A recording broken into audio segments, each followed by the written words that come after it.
And then I went to law school, became an unhappy corporate lawyer for 5 whole months. Woo! Yeah!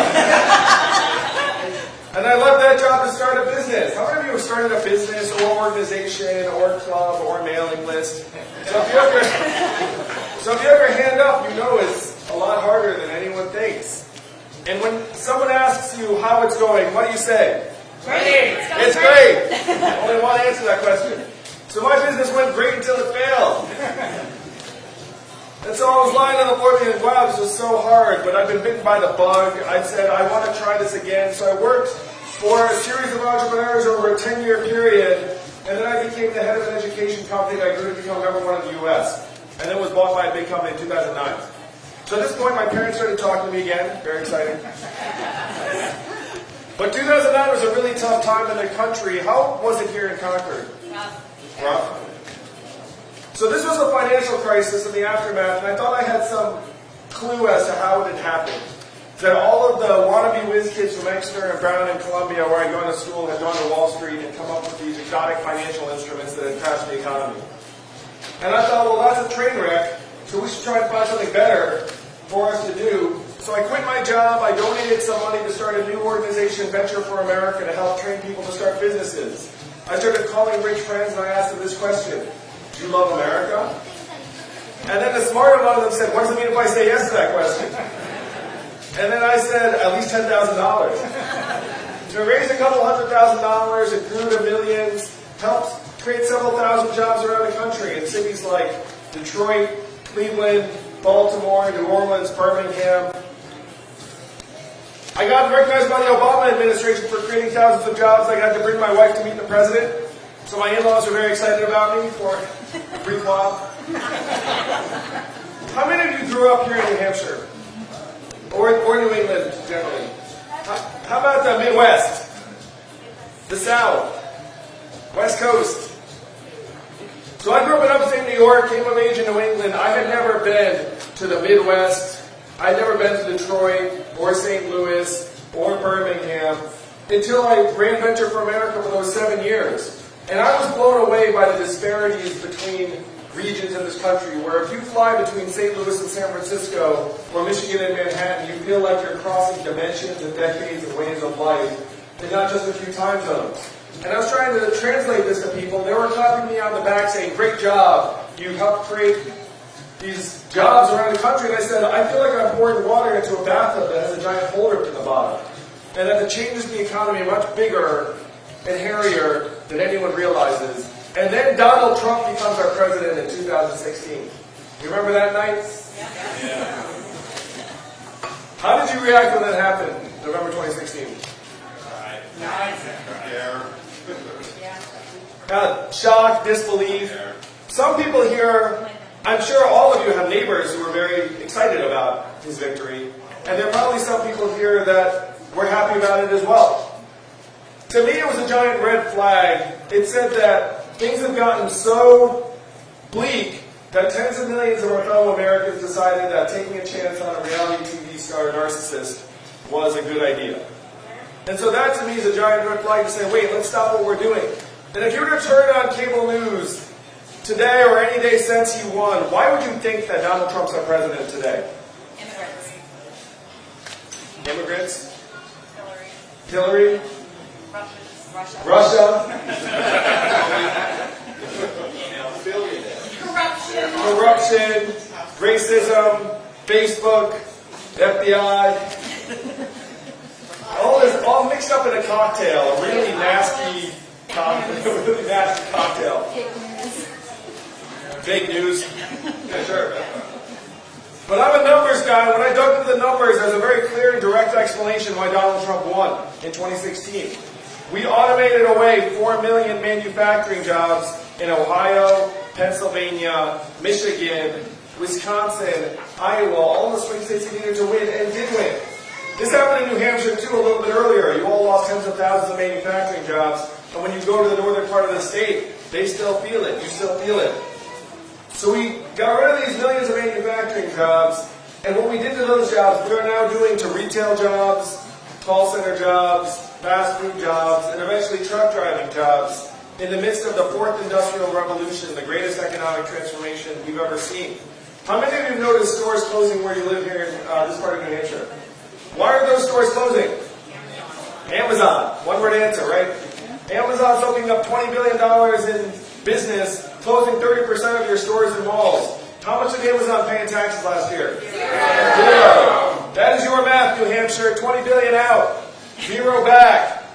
Most common job in most of the country is working as a retail clerk or cashier. The average retail worker is a 39-year-old woman making between $9 and $11 an hour. So when her store or mall closes, what is her next job going to be? Well, he just said McDonald's, but when you go into McDonald's, how many of you have seen the self-serve kiosk? They're going to be in every location in the country by 2021. That's 2 years from now.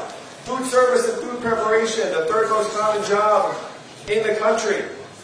When you all call the customer service line of a big company and you get the bot or software, you probably do the same thing I do, which is you say 0000, human, and right? How many of you do that? We all do that. I do it too. But in 2 or 3 years, when you get that software, it's going to sound like this. Hey, Andrew, how's it going? What can I do for you? It's going to be delightful, seamless, efficient, a little bit sexy. You might not even know it's software. What is that going to mean for the 2.5 million Americans who work at call centers right now making $14 an hour? And I know this is the direction we're heading because I spoke to 70 CEOs of big companies. I asked them, how many of you are looking at having software or AI replace your back office clerical workers? Guess how many hands went up out of 70? All of them. The truth is, you could fire that CEO if he did not replace back office clerical workers and call center workers with software.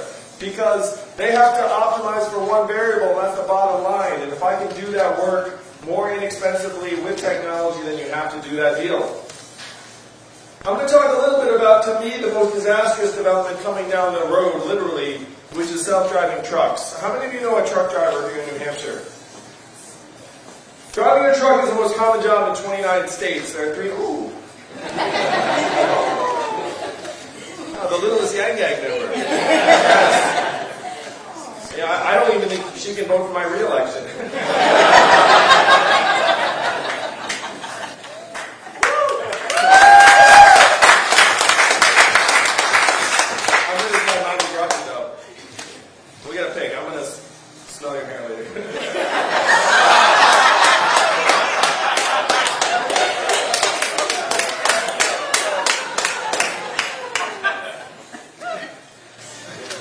So driving a truck is the most common job in 29 states in this country. There are 3.5 million truckers.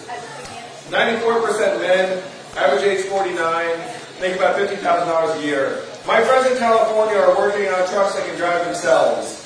And why are they working on those trucks? Is there a way to get the music down a little bit? Thank you. So I do like music. So why are my friends in California working on trucks that can drive themselves? For the money. $168 billion a year in estimated cost savings if you can automate truck driving. Think about that number, $168 billion a year. That's enough where you can employ hundreds of the smartest engineers in our country to solve the problem of self-driving trucks. And they tell me they're 98% of the way there. Self-driving trucks are already on the highways in Arizona right now. UPS just invested in a robot truck company. How many of you saw that headline? UPS invested in a robot truck company. And the trucks are on the highway. Now the reason why the trucks are on the highway in Arizona is because there's no snow in Arizona and the robot trucks stink at snow. Because they rely upon picking up road markings, and if they can't see the road markings, then they get confused. So how do you get over that hurdle? What they're working on is teleoperating software on the truck so that when the truck doesn't know what to do, there's an alert to a teleoperator in Nevada or Arizona, and then that teleoperator beams into the truck and drives it like a video game. There are cameras on the top, on the front of the truck so they can see the road. Now this sounds far out, but you remember the first time you saw TV on your phone? That's 3G. We're working on 5G now, which is essentially like real-time, immediate latency and data transfer. What do you think the ratio is going to be between teleoperators in Nevada and Arizona and the 3.5 million Americans who drive a truck right now? Maybe 10%? Maybe 5%? Maybe 1%? It's probably closer to 1 or 2%. What is that going to mean for the 3.5 million Americans who drive a truck for a living, or the 7 million Americans who work at truck stops, hotels, diners, and retail establishments that rely on the truckers getting out and having a meal every day? Only 13% of truckers are unionized, so this is not going to be some grand negotiation. And I want you to imagine being a trucker who took out $100,000 in loans to lease your truck and then competing against a robot truck that never stops. And your truck literally will force you to stop after 14 hours. You can get out and go to sleep. Like your truck will stop you from driving hour 15. Your life savings is in that truck or the 3 or 4 trucks that you leased, and maybe you have a few guys working for you. How would you react in that situation? This is the true challenge of the 4th Industrial Revolution. When is the last time you heard a politician say the words 4th Industrial Revolution? Just now. And I'm barely a politician.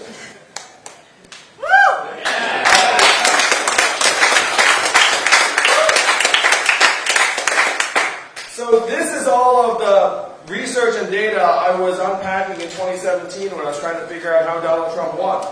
Now there's a direct line up between the adoption of industrial robots in a voting area and the movement to Trump, one of the strongest correlations you can find in these Midwestern towns. But my first move was not to run for president. My first move was to go to our leaders in Washington, D.C. and say, what are we going to do?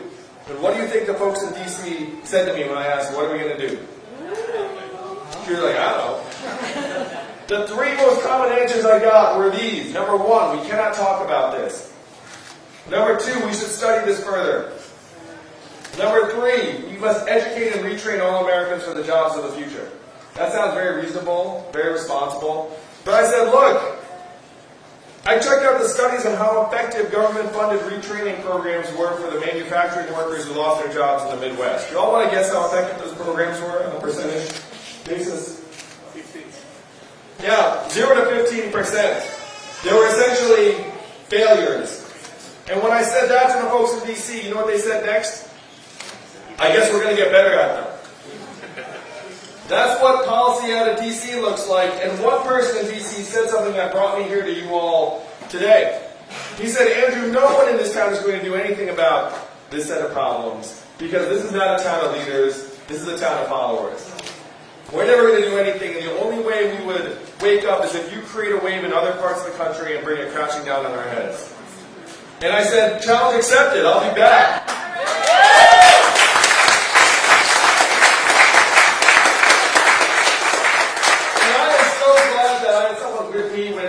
Gave me this little speech because you think I was making it up, right? I'm like a witness. It sounds like a movie supervillain speech, but instead it's a DC lobbyist speech. Turns out they're very similar. So this is the set of challenges, the real problems that got Donald Trump elected, and the question is, how can we, 1, wake up our fellow Americans to the fact that it is not immigrants causing these problems, it's an evolving economy. And number 2, what are the solutions? What's the positive vision? If you're here this morning, and I really appreciate you all being here because it's a beautiful Saturday morning. You know, they're like, you know, the birds are singing, the sun is shining. We're all here together to talk politics. The vision that you heard from my campaign the first time you heard about us was this. There's an Asian man running for president who wants to give everyone $1,000 a month. Remember the first time you heard that? Nothing like the first time, right, Concord? And the first time you heard it, it seemed like a gimmick. It seemed like it's too good to be true. It seemed like it would never happen. But this is not my idea at all. Thomas Paine was for it at the founding of the country, called it the citizens' dividend. Martin Luther King fought for it in the 60s, called it the guaranteed minimum income, and it is what he was fighting for the day he was assassinated in 1968. 1,000 economists endorsed it. It was so mainstream that it passed the U.S. House of Representatives twice in 1971 under Richard Nixon. It's called the Family Assistance Plan. This is a deeply American idea. It's been with us the whole time. In 1982, one state actually passed a dividend where now everyone in that state gets between $1,000 and $2,000 a year, no questions asked. And what state is that? And how does Alaska pay for it? Oil. And what is the oil of the 21st century? Technology, data, self-driving cars and trucks. A study just came out that said that our data is now worth more than oil. How many of you saw that? Do you remember getting your data check in the mail? No. Did it get lost? Where did that check go? I can tell you where it went. It went to Facebook, Amazon, Google. The big tech companies are now profiting to the tune of billions of dollars off of our data, and we're not seeing any of it. This is the nature of the 21st century economy, where we're throwing off information that then gets monetized and resold and traded around, and we're none the wiser. And we look around our community, see the stores closing, eventually see the robot trucks on the highways, see the truck stops closing. We are getting sucked dry. And it is up to you all, the people of New Hampshire, to wake up the rest of the country and then start presenting real solutions. One reason I love being here in New Hampshire, how many people are here in this bar right now, this room? What's the fire code in this room? We'll take that and subtract 1. But if you look around, maybe 100 of us, something like that. And this might seem like a modest gathering to you all, but there's a reason why presidential candidates like myself come here every single weekend. How many candidates have you already seen in person this cycle? Go ahead and raise your hand. So this would be 5, this would be 3, like 2 hands would be 10 or more. Look at that, there's a 10. You know, so you look at seeing all of us. Why are we all here? We want change. Yeah, we want change, thank you. We vote first. You go first. The reason why all the candidates are here all of the time is because you all control the future of the country. Doesn't feel like it, you're just living your lives, and you're a little bit spoiled by it, so you're kind of used to it. You're also like, don't know about that Yang guy, only met him the one time. But I've done the math. Do you know how many Californians each of you is worth? 1,000 Californians.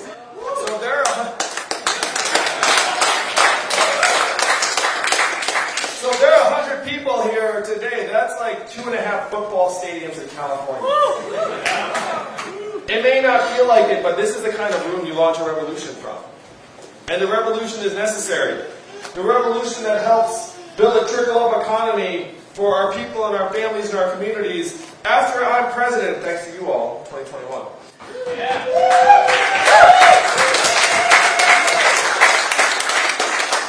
And we get the dividend into your hands. How would you spend it in real life? Where would the money go?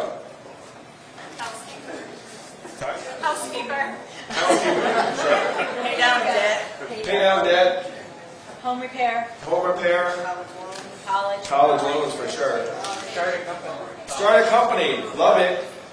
Maybe you'd frequent this coffee shop a little bit more often. Maybe you'd buy some extra stuff at the farmer's market outside. How much of the money would stay here in New Hampshire? All of it. Most all of it. A little bit would float away. You don't know. You'd like upgrade the Netflix subscription. And then buy an extra thing on Amazon. You'd be like, I really had my eye on that toaster. And now post-dividend, the toaster will be mine. But most all of it would stay right here in New Hampshire. It would go to daycare and Little League sign-ups and local organizations and car repairs you've been putting off. It circulates over and over again throughout your economy. And then some of it floats up to the big guys in the cloud, but most of it stays right here. This is the human-centered economy we need to build as quickly as possible. In large part because right now we're directing our economy's energies and capital to things that don't make our lives any better. Now, how many of you got excited about GDP when you woke up this morning? You were like, yes, I'm going to make a big contribution this Saturday. I can feel it. Do some extra contributing. No, it's ridiculous. We all know on some level that GDP has very little relationship with how we're doing, and it's gotten so extreme that even now, as GDP's at record highs, do you know what else are at record highs in America today? Suicides, drug overdoses, stress, financial insecurity, student loan debt. It's gotten so bad that our life expectancy has declined as a country for 3 straight years, which is not normal in a developed country. You all know the last time American life expectancy declined for 3 years in a row? The Spanish flu of 1918. You have to go back to a global pandemic that killed millions. I was laughing. So some Yang back there finding that.